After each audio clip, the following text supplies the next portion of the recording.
Hello guys, welcome back to my channel কালেওয়ান্স blog চ্যানেলে সবাইকে স্বাগত জানিয়ে আজকের ভিডিও শুরু করছি। তো গাইস, তোমরা কেমন আছো? আশা করছি তোমরা সকলে বেশ ভালো আছো, আমিও বেশ ভালো আছি। তো গাইস, আজকে অনেক দিন পর ইউটিউব চ্যানেলে আজকে ভিডিও আপলোড দেবো। তো দেখতে পাচ্ছ একটা রেসিপি বিষয়। তো এই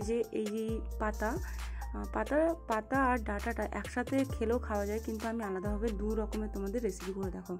প্রথমে ডাটাটা কিভাবে খেতে হয় সেটা রেসিপি একটা, তারপরে পাতা বাটা সেটা পরে দেখিয়ে দেবো। তো গাইস, এই রেসিপিটা রান্না করতে হলে আমার কি কি উপকরণ লাগছে দেখে নাও। আমি এখানে নিয়েছি কাঁচা লঙ্কা পেস্ট, 3টে বড় পেঁয়াজ ও 2টো রসুন পেস্ট, কয়েকটা থেতো করা রসুন কোয়া আর জিরা গুঁড়া।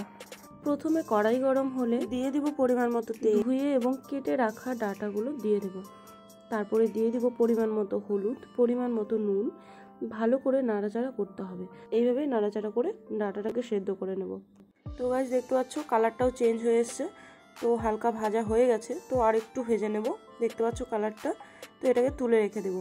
তারপরে ওই তেলেই দিয়ে দিব পেস্ট করা থেতো করা রসুনগুলো।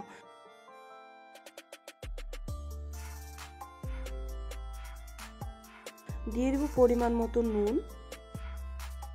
পরিমাণ মতো হলুদ, তারপরে দিয়ে দেব কাঁচা লঙ্কা পেস্ট। তারপরে সব মশলাগুলোই ভালো করে নেড়ে চেড়ে একদম জলটাকে শুকিয়ে ভাজা ভাজা করে নেব। তারপরে দিয়ে দিব ভেজে রাখা ডাটাগুলো, তারপরে ভালো করে নাড়াচাড়া করে নেব। ব্যাস, আমাদের রেসিপি রেডি। তোমরা কে কে এই খানমান পাতার ডাঁট চচ্চড়ি খেয়েছো তবে কমেন্টে জানিও।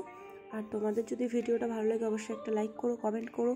কেমন হয়েছে অবশ্যই জানাবে। তোমরা ভালো থেকো, সুস্থ থেকো। আবার নেক্সট ভিডিওতে দেখা হচ্ছে। ততক্ষণের জন্য টাটা।